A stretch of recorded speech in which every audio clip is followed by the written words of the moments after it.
Welcome to the Heart Rate Variability Podcast. In this podcast, we discuss the exciting science behind HRV and how you can apply it to your own health and the work that you do. Just a note, this podcast does not replace medical advice, and if you're going to apply this to your own life or others, please consult with a medical provider. Thank you and enjoy the show. This article, Curt, I thought it might be a good maybe to just, since we're kind of have a 2-week break from this series, in case some people are jumping in, just to maybe, and I think it'd be probably good for all of us to stay on the same page, just maybe give us a definition, a quick definition of heart rate variability, and just maybe some general ideas of a real quick summary of, you know, how trauma impacts heart rate variability, how that kind of compares to I don't know if healthy or normal heart rate variability is kind of the right words, but maybe just a quick catch up before we jump into this article today. Well, you know, really the impact of, I think, this article and the ideas of fear conditioning and safety learning are really a great index of how trauma impacts heart rate variability. So really, like, if you've read this, if you haven't read this article, it's worth the read. And I hope that the discussion we have today kind of gives a really good overview of the impact that adverse childhood experiences can have on heart rate variability. But I do think, too, to go back, and this kind of brings in the ideas of cortical, subcortical, and the relationship to our heart. And even if you look at some of the references in this article, it started to go into the connection between the vagus nerve, cortical areas, all the way to the gut. So it started to go in that direction too. So there's just a lot in this article. So when we think about just a quick overview of these systems and how different parts of essentially this whole system works, right, is we have the autonomic nervous system, which has the basic function of creating different levels of arousal and balancing those out. So the sympathetic division is what drives our heart rate and our arousal system up, and the parasympathetic is the brake on that, or the regulator on it. The process of balancing those two things out is regulation. And when they're not balancing out effectively in response to environmental demands, that's what we call dysregulation. And so that's the autonomic nervous system component of it. And then you overlay on top of that we have the brain and its connection right to heart, which is a part of the autonomic nervous system. And that's where we get heart rate as kind of this robust measure of what's going on in the autonomic nervous system. The vagus nerve connects then brain areas to the autonomic nervous system.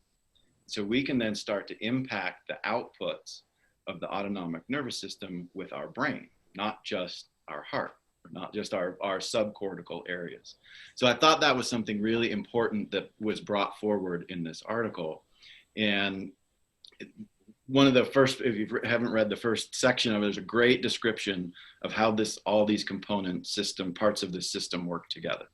And so you have a part of the prefrontal cortex, the medial prefrontal cortex, which has two kind of areas in it that are both responsible for generating threat responses and inhibiting threat responses. So the dorsal area of the medial prefrontal cortex is really responsible for generating threat responses.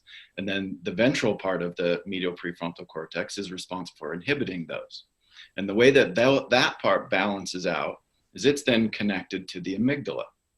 And the amygdala's outputs then, they're influenced by our prefrontal cortex.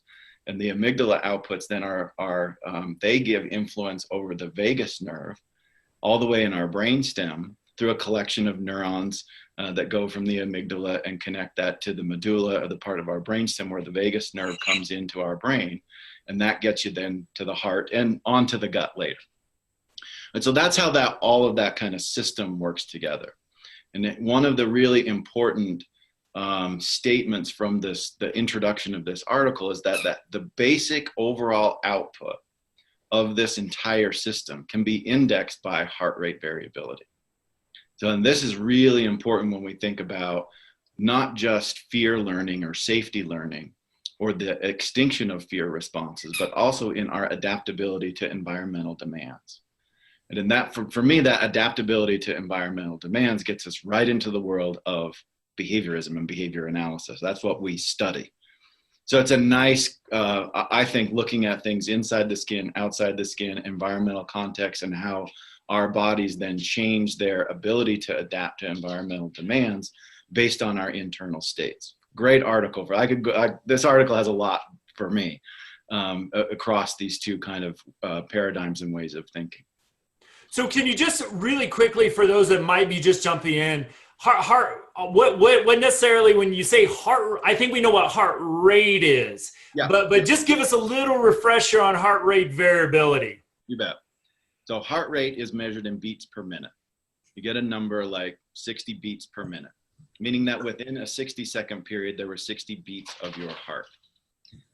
One of the things that's interesting about beats per minute and the way that our heart functions is that because this parasympathetic and sympathetic activity is what we call tonically active, they're both happening all the time and balancing one another out, it creates variability in between every single beat of your heart in the amount of time between each heartbeat. And so the amount of time between them varies around some average. And that average is heart rate variability. So it's a measure of the variability between beats of your heart. The more variability that there is, that's indicative of what we call higher cardiac vagal tone. And that's the part that down-regulates the activity of the sympathetic, which raises it up. Right? And that kind of gets you where if you have higher heart rate, more beats per minute that you have to fit into 1 minute, there's necessarily going to be less variability possible because you got to fit in more events within one given period of time. The greater your heart rate variability, it's likely that the lower your heart rate is, which allows more variability between beats of your minute. You have to fit in less events per unit time. So we get more variability that way. And this measure of cardiac vagal tone or high heart rate variability predicts a whole bunch of things. And in this study, we're talking about extinction of fear, conditioning of fear, and learning of safety cues, which are all really important to the development of trauma-related responses and to the recovery from trauma-related responses. So a really important set of mechanisms and processes that this study, I think, just encapsulate and packs right into one study. Awesome. Well, let's get into suffocating undergrads. Contributing to the abuse of college students once again. I would have just loved to have seen how this all worked, but I'll let you, behavioralists do this stuff all the time, So tell us, I'll let you start to introduce us with this article. Thanks for that introduction and refresher. You bet. And before we talk about the experiment and some of the results, I want to toss it over to Jerry. And if there's anything you wanted to add to that, any perspectives you had, Jerry, I'd love to hear those. I think it's important for listeners to understand we're really talking in this definition about what's happening inside an individual.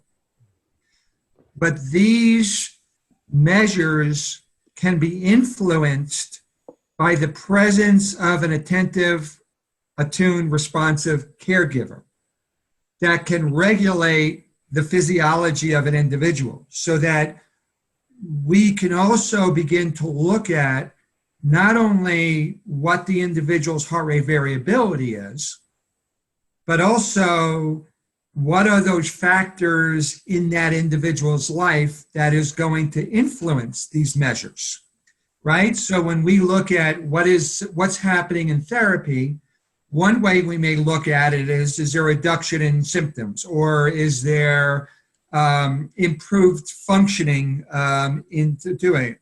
Another way would be looking at some of these physiological measures to kind of looking at that.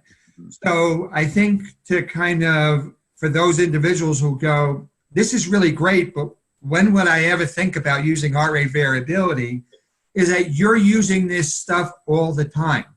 This is just a way to somehow, as you would say, look inside the body to understand the impact of some of these interventions that are going on. Yeah. Certainly. And I like to just, one other thing to bring this to life, because I think when we talk about this without seeing it sometimes in ourselves, I've been using an app called Tory, that you can actually get a free version, which is good enough to at least get a reading from. You can upgrade to a paid version like every other app out there. But, you know, it's kind of cool to see your own heart rate variability. It brings this, I think for me, having gone through a couple of these articles, even though, you know, the polyvagal theory is not necessarily new to me, it really helped me to kind of see my own. And I think it kind of shows a light of where some tools might be going in the future as well. So it's a free way to get your own heart rate variability and get a little bit of information at least for free on yourself. And then you can dive in, obviously, and spend thousands of dollars building all kinds of data sets. But just kind of a cool thing to bring it to life as well. Great addition. I haven't tried that one. I'm glad to hear you like it now. I kind of want to try it out. It's worth a shot. I want to say it's inaccurate because I don't always like my readings, but I think it's interesting. And they give a lot of really great, simple videos to teach you about stuff.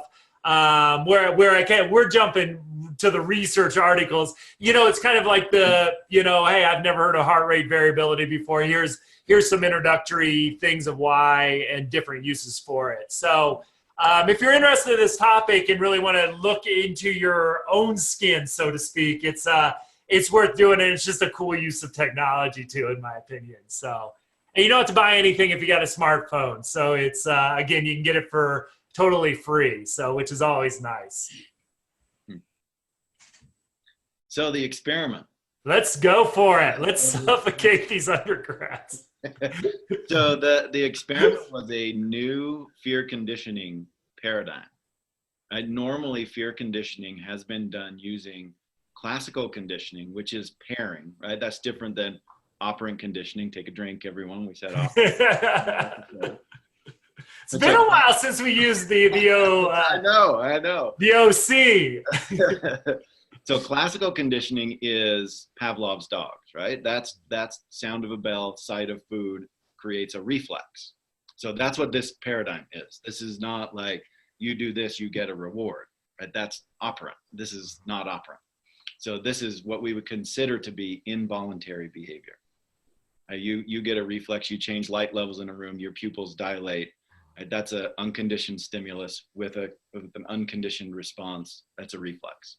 Now we know that we can pair other events with that unconditioned stimulus, and we can get a response that looks a lot like an unconditioned response. It's just learned, right? So we call it conditioned. And so normally those kind of preparations have been done using arbitrary events or stimuli that are paired with this unconditioned stimulus. This one was pretty cool in that all of this is now happening inside this person's skin. There isn't anything here that's arbitrary. So what they did is they created this breathing apparatus, right, that you put on. And what this apparatus can produce is any level of resistance to your breathing, all the way from very little up to completely shutting off your ability to inhale and exhale, which is incredibly panic-inducing for human beings. We get really scared with that, and we have natural reactions to that, which make perfect sense. Right? That's an unconditioned stimulus and an unconditioned response. So what they did then is we call them CS-US pairings or unpaired CS-US presentations. So the CS-US pairing produces conditioning. If they are unpaired in time, one is not predictive of the other, they don't produce learning. And so that's what we know from behavioral research. So can you say that again? Yes. So if a conditioned stimulus is predictive and paired with an unconditioned stimulus, it will produce learning. Okay. Right? If they are not paired, so if the CS happens and it's not predictive of an unconditioned stimulus, mostly that means that they're separated in time. Right? Then learning does not happen. Right? So this was, you had a paired group, you had an unpaired group. So one of them underwent CS-US pairings that produced learning because they were close together in time. And then you had an unpaired group where you had a CS that was separated in time by about 30 seconds from the unconditioned stimulus, and you had no learning that happened, right? Or a different type, actually, when you look at the data. So the CS was slightly increasing the resistance on breathing. So you had a sense of breathlessness, but you could still breathe in and out, but you had to put more effort into it.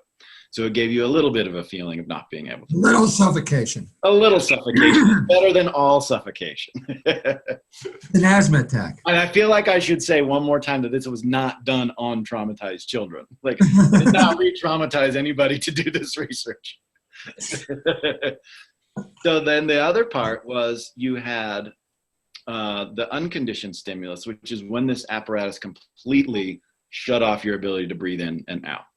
Right? And they don't know this is coming. Yeah. The only way they have to learn this is either that feeling of slight breathlessness is predictive of when you're not going to be able to breathe at all, or it's predictive of when there is going to be separation between when the not breathing is going to happen. Right? So the not breathing part is going to happen 6 times for every person in this study. It's just whether or not it's paired with this CS, the feeling of slight breathlessness, or whether or not the CS is separated by 30 seconds from that complete breathlessness experience. So is this kind of like those mouse studies where like they ring the bell before they shock the mouse? That's kind of the same? Kind of, but it's not. The difference is that you don't have a bell. You have now an interoceptive condition. Gotcha. Okay. So it's like you said, it's all internal. Gotcha. Yeah, that's the unique thing about this paradigm. So that's what happened basically, right? So you have the paired group. They go through a little baseline thing. They get one kind of try where they get at the experience of the CS, which is slight breathlessness, and then there's 22 seconds where nothing happens, and then they get 6 repeated presentations of slight breathlessness happens, and for 8 seconds, and as soon as that 8 seconds is over, breathing is shut off. They use this measure of 40% of your max breath holding time, your post expiration breath holding time. Right? But we all hold our breath a little bit after we exhale, and they take 40% of that time for every individual person, and that's how long you're breathless. Right? So they kind of 40% to death, really. These were foreign college students. So. Oh yeah, it doesn't matter. So they have looser ethics requirements, yeah. in these foreign countries, right? So that's one group, right? They get 6 presentations of that. Then you have the other group where they get that CS, or the feeling of slight breathlessness, and then there's 27 to 30 seconds before the US happens, where total breathlessness happens. So not only is this CS not paired with the US, that means that it's predictive that the US is not going to happen for about 30 seconds, which makes it a safety cue. Now you now have a safe period following this CS. So that's an important point from this study. Okay, to that point, questions so far? I think you did a great job of explaining. So far, all right. It's a little bit of a complicated procedure. Is there learning happening right now, or I want to know? Maybe I think I might be destroying some neurons at this point. I see some leaking out of Matt's ear over there. I'm with you. I wish your explanation was the article's explanation, because it was a lot harder to. Oh, that is part of the fun of making you read these, Matt. Yeah, I know. I appreciate it. So now if you look at there's a figure in the article where it's showing paired versus unpaired, high heart rate variability versus low heart rate variability, right? So there's our second kind of categorization of subjects in this study, are people who had high versus low heart rate variability, and how did they then respond to these learning tasks? So what they basically found is 2 major things, and one is that they showed some learning data that show basically that people experienced fear when they learned a fear response through this preparation. That was one thing they found. Then they found that by measuring startle response. They found it using things like skin conductance measures, some basic physiological responses that showed, yes, they acquired fear during this experiment. They also found that the startle blink response during the CS started to change based on whether or not people had high versus low heart rate variability in this paired group. So the people in the paired group actually started to have less of a startle blink response over the course of the experiment, right? So they started to have, they showed that they learned the fear response, and that high heart rate variability actually mediated the acquisition of that response. Right, so the other thing they found is that in the safety learning part, people with high heart rate variability had a better ability to learn a safety cue relative to people with low heart rate variability.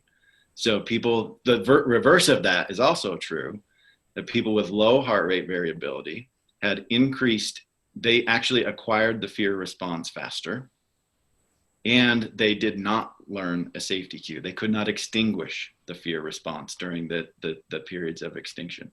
So that, when you think about how trauma gets generated, right, that has a ton to do with our fear conditioning system that we talked about earlier. And recovery from it becomes very, very difficult when you look at these two kind of results from this study, that with low heart rate variability. So here's kind of a hypothetical statement, that if adverse childhood experiences change heart rate variability and lower heart rate variability, creating less parasympathetic tone, then you're likely to have an enhanced conditionability aspect to your fear learning system. So you will learn fear and generate fear responses faster, and they will be harder to get rid of later.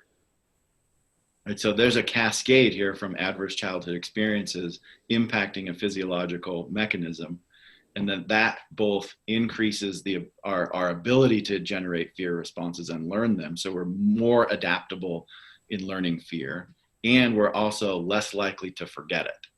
It's less likely to go away. It takes more time for it to go away. Huge impact there. So would this kind of explain, like, one of the things you kind of see, I don't know, it might be more of a qualitative example of it, but I think there's some data behind it too, is that we see that folks, again, with a history of unresolved trauma, find themselves in kind of other situations. They kind of, in some ways, walk in unaware into other situations, which can lead to additional traumatic experiences. Is that kind of what we're seeing with some of this? Is that being kind of unaware of the next danger before it kind of turns into the next trauma?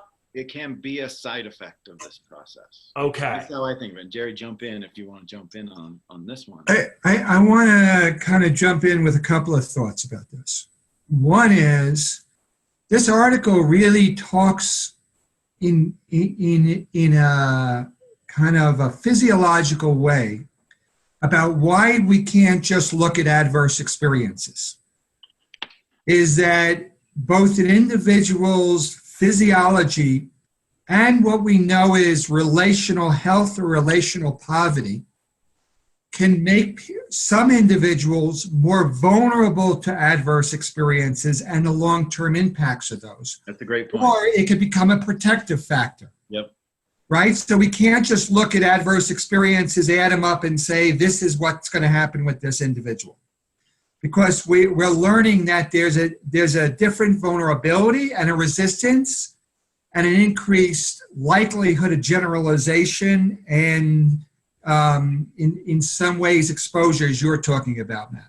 So I think that's some of the things to kind of look at. Can I ask you a question on that? I totally agree. That's what your job is on this show.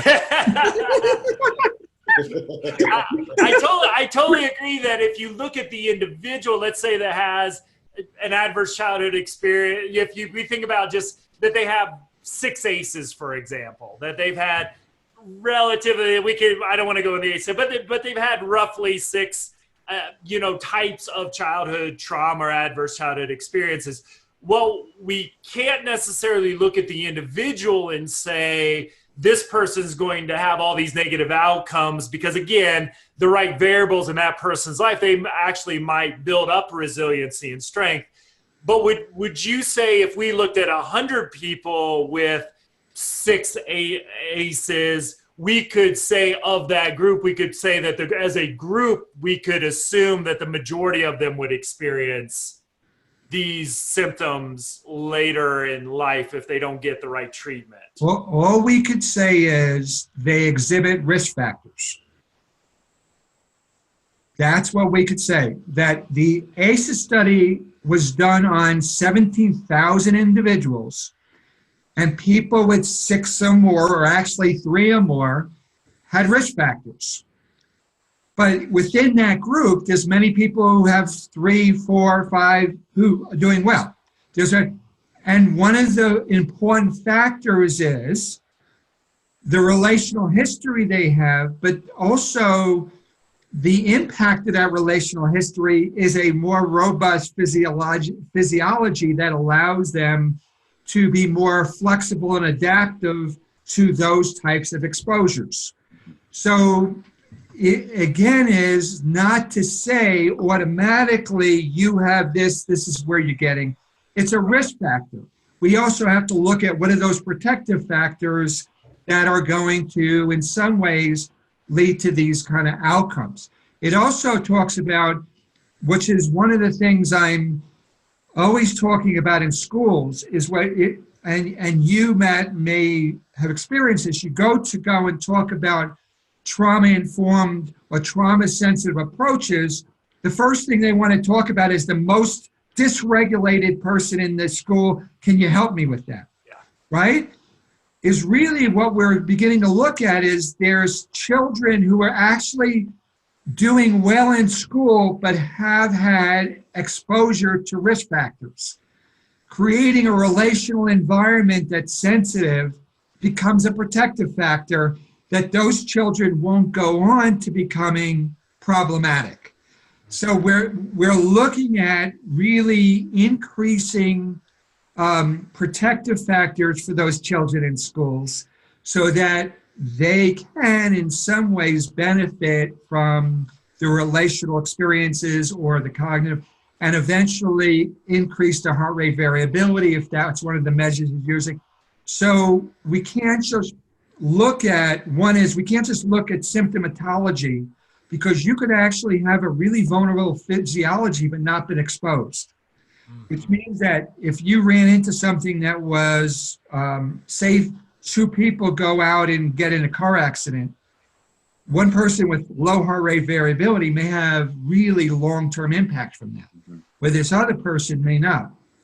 So I think that some of this research is informing us that we bring our own resources based on our genetic or constitutional abilities and the relational history we've had to the current situation that's presenting us, right? So they set up a current highly stressful situation.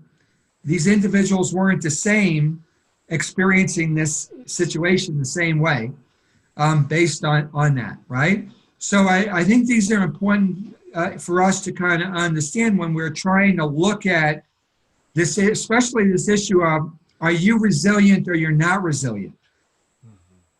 Right?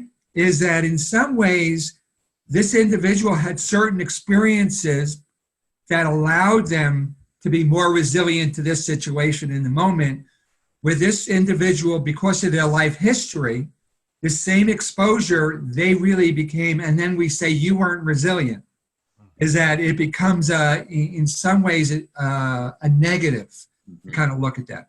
But on the flip side, these measures can be changed by intervention, right? That's really what we're trying to, is what are the interventions? So there's, research now that looking at heart rate variability in yoga. Yoga can increase the vagal tone pretty significantly for those individuals who could benefit from those experiences, right? Right. Tai Chi can, as you do your Tai Chi, can increase vagal tone.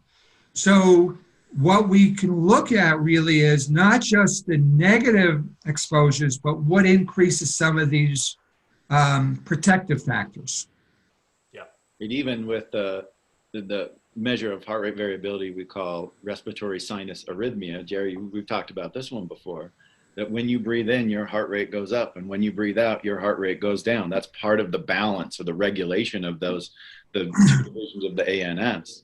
So as you think about yoga, deep breathing, these kinds of interventions, if you exhale longer than you inhale, it will help to regulate your heart rate. And now we have a good understanding of the mechanism that works. And so that can be a really great intervention as we think about things like schools and where we've got to kind of implement and also consider a lot of these things that are happening, like programs that get created, right? Like we've talked about PBS before in schools, right? Most kids will respond, like 80% of kids will respond to PBS, and most of those will be well-regulated kids. But what do you do for the ones that aren't, right? Well, maybe you need to use a motivational intervention to motivate things like exhaling longer than you inhale and practicing doing that. That might be a very good developmental shift to a motivational program like that, that wouldn't touch a kid that needed that kind of intervention. It's not a motivational problem for them. Right? It's a physiological problem. It's actual capacity problem. And so understanding what can increase capacity, regulatory capacity, and motivate it is really a helpful thing to do. Right. So in when you read the article, you look at some factors that are related, say, to school, like ability to maintain attention, ability to regulate fear and anxiety, ability to really focus and problem solve. These are in some ways correlated with this heart rate variability measure. So as you're using, Matt, this kind of measure for yourself and getting feedback, you can look at, in a fairly simple way, if you had a child who was struggling with, say, PBIS, rather than using just reward and consequence, right, for the behavior, you can begin to get some measures and figure out what it was that could be influential for this child to become better physiologically regulated, that they'd have more success following the program you said, right? And now that we have kind of either free or low economic ways of bringing these kinds of things to the classroom, how can we best kind of utilize that? Because what it does is it changes the teacher's perception of why that child's misbehaving.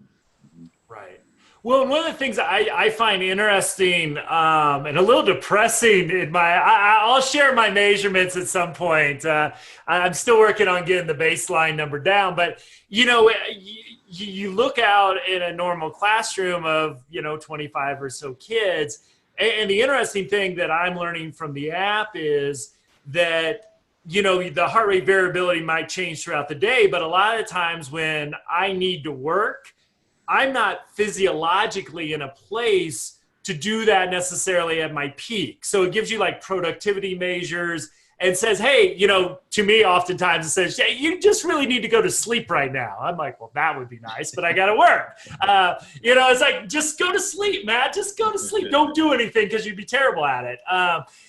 But it's interesting if you think about the inside the skin, and we could get a measure and you look out that classroom, and depending on the class and the time of day, you might realize that a lot of those kids aren't in a physiological place to actually sit and engage. And yet I think, if we look at the positive behavioral supports, it's our expectation that at, 10:30 that we do math, whether your heart rate variability is there or not.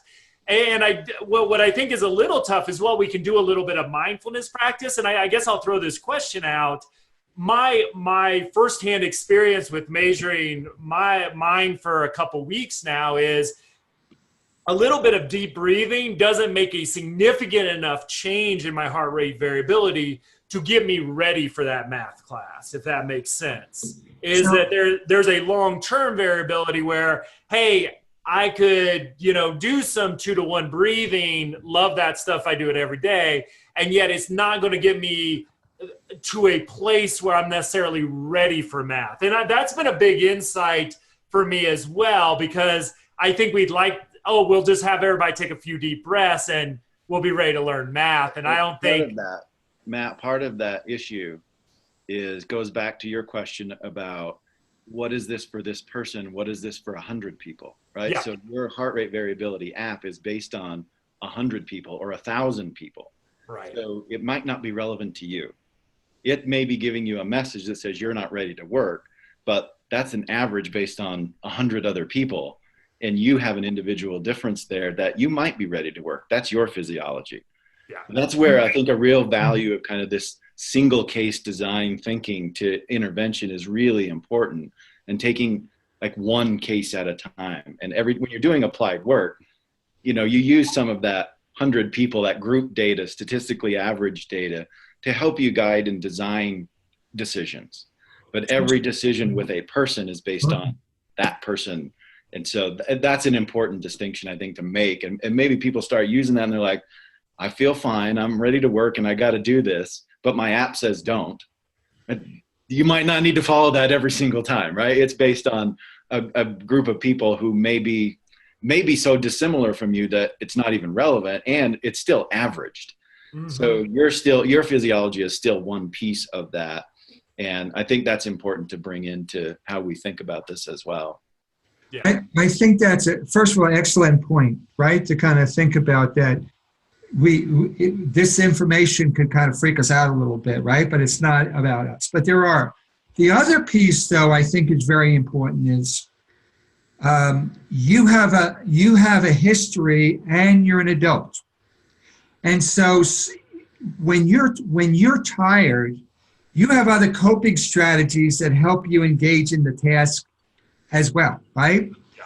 Is that either when somebody's developmentally younger and they get tired, they may not be able to do that. And if they have trauma in the history, their ability to engage in those things are less to do it, right? So I can be hungry and tired, but I could tell myself in my head, I want to get this done and get a reward from doing this task. And I can wait to kind of go get food. And I have other coping strategies, even though my physiology is sending me signals that it's time to stop. But a younger child doesn't have that capacity. And a younger child who in some ways need states have not been paired with, oh, you know what, waiting, I'll get my needs met, may in some ways react to those same states differently. So I think that's where trying to understand that individual and that individual's history is that not only the need comes up, but then there's the system of meaning they put to those needs is different. It's like when I get a need, oh my God, nobody's going to meet my need. I can't do anything but go get something to eat right now. I don't care what's going on, right? There's different internal dialogue around that. So I think that that's where I think there was a question between somebody asked, how do you balance out physiological measures and relational measures, right? Is that it isn't one or the other. You have to understand both of those and behavioral measures, whatever you're going to, really this is just another bit of information that we have to use to really understand the individual that we're working with. So, and if I'm right with all this, kind of from the articles and everything we've learned, is that low heart variability is not a state, but a trait. So a trait being more of a long-term characteristic, a state being a reaction to environmental thing. Am I right about that? It's a good way to think about it, because heart rate variability is more stable than heart rate. Okay. Right? But you can have also a longer term state than heart rate variability. I mean, one of the things that we saw from one of the articles we read about predicting affective instability in daily life, heart rate variability was an index of that. So it can change. It is more stable than heart rate on a moment-to-moment basis. So in that sense, relative to make every state versus trait is a relative distinction every time you make it, right? Mm-hmm. So you can have a gut state versus a heart rate variability state. There's things that are just more stable. Yeah. So it's not like there's just clear distinctions between states and traits all the time. It's a relative judgment between the two things. And so heart rate variability it would be a trait measure relative to heart rate. But there are things that are relative to heart rate variability that would be traits which would make heart rate variability look like a state. Does that make sense? We're really in some ways, because a lot of times I think with deep breathing and, again, I think that there's benefit to all of this. I don't want our listeners to get, but like during transitions in school, for example, of having people do some belly breathing or 2-to-1 breathing, that is going to have some impact on state. But Right. The underlying trait of heart rate variability is going to take time for that to change with repeated deep breathing, relational things. Say that again, Matt. That's a really important thing you're saying, right? Is that as we practice these, we're sending messages to our heart, right? That's going to help regulate the state, right? With repeated application of those, we can make a change to the trait. Mm-hmm. But that takes a lot of repetition. Correct. Yeah. So I shouldn't expect, just because I worked out or practiced mindfulness, that my readings on the app are going to get drastically better overnight, so to speak. It's going to take time to sort of build up and improve over time. We could expect that. And one of the important things that you're relative to yourself. Yeah. Sure. Right. I think one of the most important aspects of using physiological measures is what you described about, so my ratings on the app will change, right? Yeah. And that's one of the great things about this, is that it helps us to have a measure to detect change. Mm-hmm. And it can be a very small measure. And that helps us as intervention agents with our motivation. Yeah. For us to stay engaged in the work and for us to keep our motivation up to show up the next day and keep doing it the next day. And that's so important to applied work. It's showing up every single day. And I like to say every once in a while you're in the right place at the right time and you get a little magic. Yeah. But the real job is showing up every single day and being consistent and keeping your motivation level stable. And database decision making for me has been a really effective way of doing that with intervention agents, with caregivers. Right. So I think that's a point. Another point of it is you looked at that app and you took that information and you said, oh, it must be because I'm really tired. Well, yeah, actually, right? they tell you. I know, but I'm saying, but then Curt gave you a different explanation. He said that might be that your numbers are different than the average. Yeah. How does that feel to hear a different explanation of the same data, as opposed to you're just tired and your body is bad? Is that there may be a different way to understand that information for you? Yeah, well, I'd like to believe, Curt, that I'm just an outlier, and I'm very close to self-actualization. Outlier in so many ways. And part of this is like, okay, I can't get like a placebo effect from this feedback and really internalize the state that it's telling me. No, but I think that's an important piece, because our clients have physiological reactions based on their trauma histories. Yeah. And they interpret it that there's something wrong with me, or I'm damaged, or I'm no good. And when we give them a different understanding of that, just that as an intervention is effective. Yeah. And go back to our system. I think this is a great point, Jerry, because if you go back to what we first talked about, is this is a system that goes from our frontal cortex all the way through our limbic system to our heart and gets connected to our gut. You can have an intervention that helps somebody to reframe how they look at something, and it has an impact all the way downstream in that. And the more you do it, the more repetition that happens, the more chance you have for that to actually positively impact physiology, which then in turn loops back and helps to influence cognition, right? And behavior. And like all of these things are just related to one another.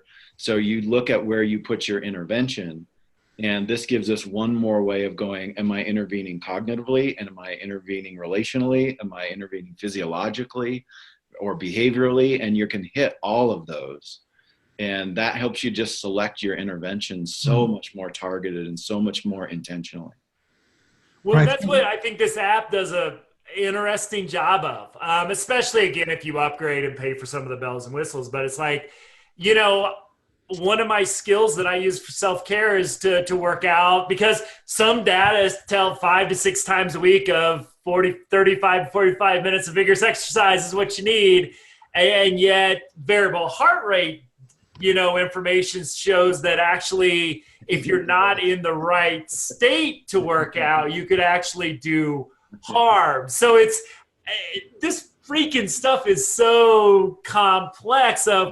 I've told thousands of people to work out like that. That's one of the best ways to get cortisol out of the body. And then here's an example of, again, and I think if you get into the weeds of it, it might be the type of workout you do. So instead of going on a 7-mile run, you might want to go on a 3 or 4 mile walk, so to speak. So there's the gray area in there that I think you can bring this together. But, you know, it's fascinating that paying attention to your body and using some of these measures can really guide you in ways that's really quite interesting. Again, I still haven't established my full baseline yet with the app, but it's interesting that some of the things that we just think are set in stone aren't always made. Again, research always is challenging that. So again, tweaking things at that level. And I think for me, somebody who thinks about this way too much for a healthy human being to think about things, you know, I can kind of find that gray area. I think, again, if you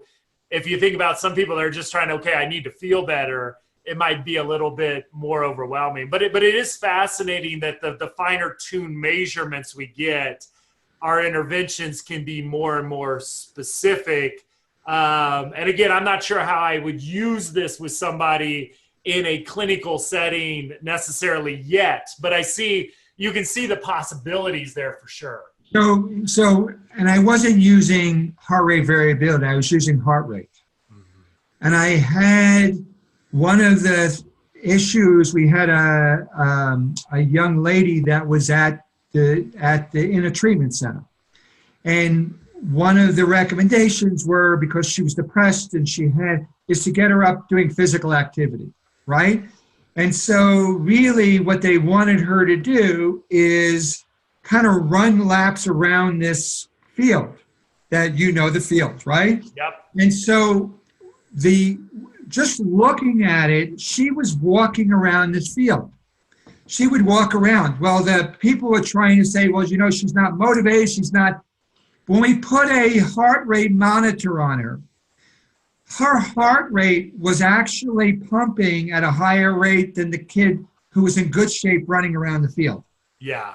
Right? And so when you say exercise, if you don't have some feedback, you may say is, in order to exercise, I got to run 7 miles. But if you are tired, if you're doing it, you may actually get your heart rate up walking just the same way. And so again, is we tend to take this data from hundreds of people and apply it to every individual that we have in our classroom or we have in our treatment, is we really have to understand where this individual is at and where their window of tolerance is at, right? Their window of tolerance. So when the heart rate gets up above a certain level, they're outside their window of tolerance. And it may be that this other kid seems like they're working really hard, but they're really not working hard, right? So again, is your point really is when you go to these, listen to podcasts or you go to conferences, really you have to understand you in relationship to, or your client in relationship to what you're hearing. Matt, I can give you a little bit to add on to Jerry's example of how you can use some of these physiological, and heart rate's a great one because it's so easy to get. Like I support it I use it all the time. Well, one of the things you can tie to this kind of single case design idea and like every one case at a time thing is having people, kids, adults, this is such a great thing to do, is to first check in with your internal state by looking at your heart rate and then just saying, what is that like subjectively to you? And you start matching those up, and that's very individual because there's only one person who can say what that feels like to you. Now you're automatically doing single case now and saying, well, here's what we know about how this applies to 100 people, and now here's what we know about how this applies to you. And you're different than those 100. And now let's talk about what you need so that we can change, like both that your physiology feels like this subjectively, and how do we want to change that subjective feeling and start to get like more intentional about that. So one of them that happens a lot that I found with kids with attachment related disorders is that when people get close to them, they get hyper aroused, right? It's not always pleasant. And then when they go away, it's also not pleasant. So being able to titrate the connection based on their subjective experience and using the heart rate to get them to check in with their internal state and start to use that whole system of frontal cortex to amygdala to body, that whole connection in this process, caregivers get adjusted to what the subjective experience is. The client then starts to get organized by their internal state and taking a measure of it. Then that helps to organize all of the caregivers around them. So really, you can go to, Jerry's suggesting relational intervention. That's a big umbrella of things. Now, relational intervention can be being away from somebody when they need that as much as being with them when they do need it. Yeah. And so being able to titrate that is really key. And this, I found that heart rate is a great way to do that. Fascinating. One of the other questions of this that came up, and this may just be a Matt kind of fluff ball to throw out there, so to speak, is that, so the brain, are we confident in saying that the brain is modulating the heart versus the heart modulating the brain, or is it just a balance? I think we've had the same discussion about the gut and brain as well. And I just, as I'm reading this and knowing a little bit about the dorsal branch of the vagus nerve and all those other things, that it seems like, it's interesting that the heart is coming back into play in such a major way. Whereas, going back into history, the Greeks really thought that the mind was centered, and a lot of ancient cultures, I loved it. They thought the brain was just a cooling system. But it's like, hit somebody on the head and you might see something happen. But I just kind of wonder, how is all this focus on the heart, which is just some of as fascinating as the neurobiological pieces of it? Do we just look at our whole body as one part of these nervous systems, or is there different roles? Can we look at the heart in a different way and bring it back into importance in a different way with this information? So questions. Yeah. So Matt, there was a time that we believed the vagus nerve was motor neurons moving down. So the brain was sending information to the body. What supported that belief that the brain was right? Mm-hmm. Now we know that 80% of the vagal nerve are afferent information coming from the body to the brain. Yeah. And so it's really an embodied brain, is that all of these things are sending information in both directions, right? So one is modulating the other, but the other is sending information back, influencing how that works. So if my body is stressed, that top part is shut down. Mm-hmm. I'm being impacted by what's happening in my physiology up and down. So your point really is that we have to look at this as an integrated or fragmented system. Right? When we're healthy and it's working well, information is being sent up from the body to the brain, and the brain is processing it and modulating down. When there's some type of distress or there's too much stress, these systems aren't working well together to kind of looking at those things, right? And so that's really what this issue of having the ability to have physical safety and emotional safety. Emotional safety really is my ability to process and integrate and manage what's happening internally within me, as opposed to just physical safety. I love that definition. And so... Does that answer your question? Yeah. And I guess it brings the social safety piece right to the front, Exactly. too. Sure. I love that. Great. Kind of a related way of looking at what Jerry is saying, go to back to that kind of model we talked about at first, right? Where you have medial prefrontal cortex to limbic system, amygdala to medulla and the brainstem to the heart. Right? Each one of those is a part of the system. And each one of them has their own separate outputs. And integrating them is what happens within the system.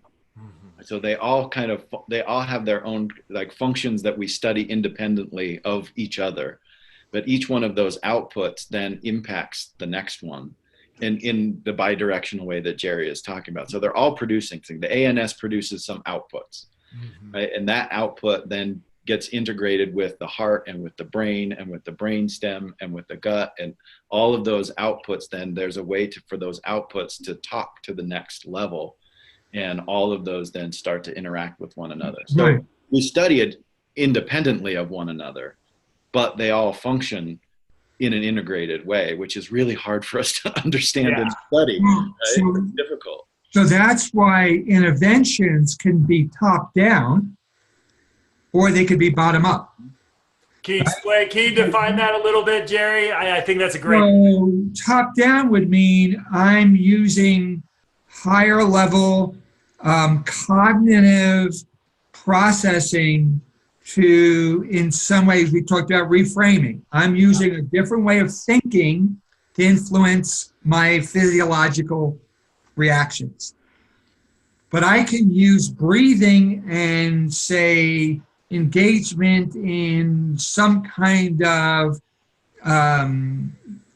physical movement to influence my body, which influences my brain. Then right? So we can have both bottom up and top down. So you can have somatosensory therapies that say, let's look at what you're holding in your body and work with your body to influence how you're thinking, or we can influence your thinking to influence your body, right? Which is why we have a variety of different ways of intervening that in some ways impacts the system. Yeah. Curt, anything to add? Boy, this is fascinating. I can't wait to go take my variable heart rate reading here in a second. The top down, it goes back to a point we've talked about earlier, which I think is so fascinating, that we can have some information that helps us to decide when to do top down versus when to do bottom up intervention. It's just getting us more targeted and nuanced with our decisions about what intervention we do at what time and in what state. So we know that if we're in the right state, we're in a fairly regulated state, top down has a much better chance of being effective. If our state is dysregulated, our heart rate variability is low, top down has a less likely chance of being effective. And so we may want to do bottom up. And so all of those, it just helps you, right, to be a little more flexible, a little more targeted, and not get so frustrated when things don't work the first time.